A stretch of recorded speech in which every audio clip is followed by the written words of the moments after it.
सभी लोगों को नमस्कार। मैं धीरेन्द्र प्रताप गोरखपुर से। दोस्तों, मोदी सरकार ने गरीबों को 5 किलो मुफ्त राशन देने का घोषणा किया है और राशन मिल भी रहा है। इस मुफ्त राशन पर स्वर्गीय अमरीश पुरी जी का एक विचार है, उसको सुन लीजिए, उसके बाद मैं आगे की बात करता हूँ। खाने के लिए आप लोगों को अनाज मिलता रहेगा। इन लोगों से कागज पर इनके अंगूठों के निशान ले लूं ठाकुर? अभी नहीं, पहले इन लोगों को हराम की खाने की आदत पड़ने दो। हाँ, तो दोस्तों, आपने अभी अमरीश पुरी जी का विचार सुना, जिसमें अमरीश पुरी जी बोल रहे हैं कि जनता को पहले हराम का खाने की आदत डाली जाए, जनता को हराम खोर बनाया जाए। तो क्या यह आदत हमारे देश के लोगों को पड़ चुकी है? जी हाँ, बिल्कुल पड़ चुका है। इसका एक सटीक उदाहरण मैं आपको बता रहा हूँ। दोस्तों, कोरोना के समय में लाखों लोग मरे। ऐसा कोई व्यक्ति नहीं है देश में जिसके परिचित में कोई मरा ना हो, कोई रिश्तेदार मरा ना हो, कोई सगा संबंधी उसका मरा ना हो। और उस दौरान ये लोग इस तरह से सोशल मीडिया पर रिएक्ट कर रहे थे जैसे कि लॉकडाउन खत्म होते ही सरकार के खिलाफ आंदोलन करेंगे, सरकार को उखाड़ करके फेंक देंगे, ये कर देंगे, वो कर देंगे। लेकिन इसी दौरान सरकार के द्वारा एक अफवाह फैलाई गई कि कोरोना के द्वारा मरने वाले लोगों को 10 लाख रुपया मुआवजा दिया जाएगा। कहीं कहीं भाजपाइयों ने इसे 40 लाख बता करके लोगों को गुमराह किया। और जैसे ही फैसले की घोषणा हुई, तमाम लोगों के अंदर से आंदोलन का जो भूत था वो खत्म हो गया। तमाम लोगों के अंदर जो सरकार का विरोध था वो खत्म हो गया। इससे साफ पता चलता है कि जनता पूरी तरह से हरामखोर हो चुकी है, जनता को मुफ्तखोरी की आदत पड़ चुकी है। और अब यह जनता कहीं पर केवल 5 किलो राशन में ही महंगाई, बेरोजगारी, अशिक्षा, भूखमरी, आतंकवाद, जातिवाद, सांप्रदायिकता सबको भूल चुकी है, दंगे फसाद को भूल चुकी है, हिंदू मुस्लिम का जो बंटवारा हो रहा है उसको भूल चुकी है। देश में यह भी कहा जा सकता है कि जो भूखा है वो जा करके राशन लेगा, लेकिन जो भूखा है वो आंदोलन भी कर सकता है। लेकिन कहीं पर भी कोई आंदोलन यहाँ पर दिखाई नहीं दे रहा है। देश में जितनी भी योजनाएं आ रही हैं, उन योजनाओं में से देखिए केवल इस तरह की योजनाएं आ रही हैं कि जनता को भिखारी बना दिया, जनता को मुफ्तखोर बना दिया, जनता को पूरा सरकार के भरोसे छोड़ दिया जाए। जनता को कहीं से भी आत्मनिर्भर बनाने की कोई योजना नहीं चल रही है। देखिए, सरकार शौचालय बनवा रही है, सरकार घर दे रही है, सरकार के सांसद विधायक पहुंचते हैं तो ठंडी में जाकर के कंबल दे रहे हैं, गर्मी में आकर के वहां पर प्याऊ लगा दे रहे हैं, घड़ा लगा दे रहे हैं कि पानी पीजिए।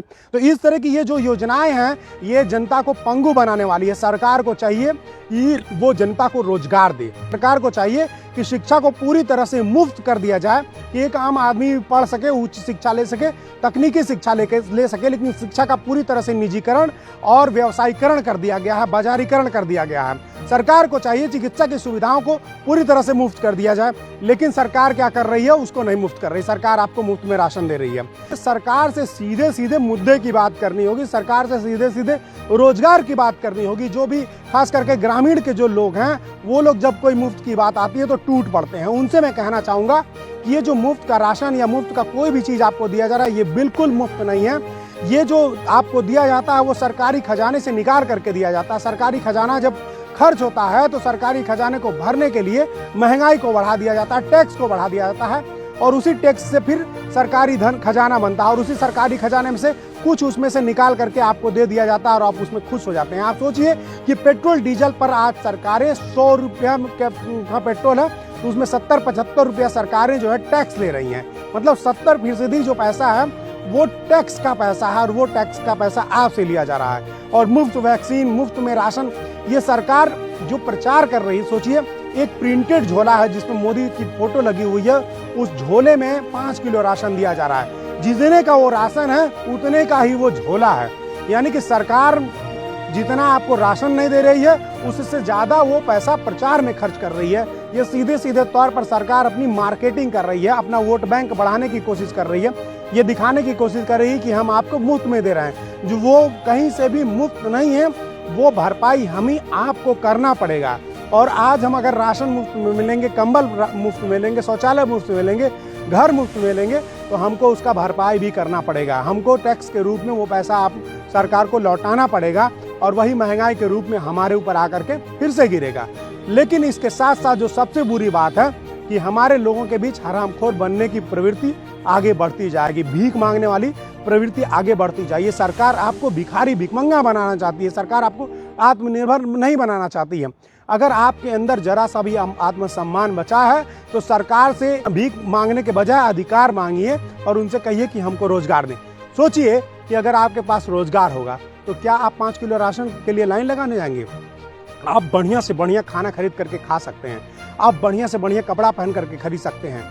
सांसद विधायक आते हैं, कंबल बांटते हैं गाँव में। अगर आपके पास रोजगार रहेगा तो एक बढ़िया मखमली कंबल आप खरीद सकते हैं। सरकार आपको शौचालय दे रही है, उसमें भी खूब कमीशन खोरी हो रही है। और उस शौचालय में न तो बैठने की जगह, न तो पानी रखने की जगह है। और वैसे शौचालय के नाम पर सरकार आपको मूर्ख बना रही है। अगर आप नौकरी मांगते सरकार से और आपके पास नौकरी हो जाएगी तो आप एक बहुत बढ़िया शौचालय बनवा सकते हैं, बहुत बढ़िया घर बनवा सकते हैं। तो प्लीज़ मेरे साथियों, मेरे दोस्तों, मेरे देश के लोगों, इस मुफ्तखोरी की सरकार को हटाइए। ये मुफ्तखोरी के नाम पर केवल महंगाई बढ़ाएगी, जो मुफ्त में बांटेगी उससे ज़्यादा आपके ऊपर कर्ज लाद देगी।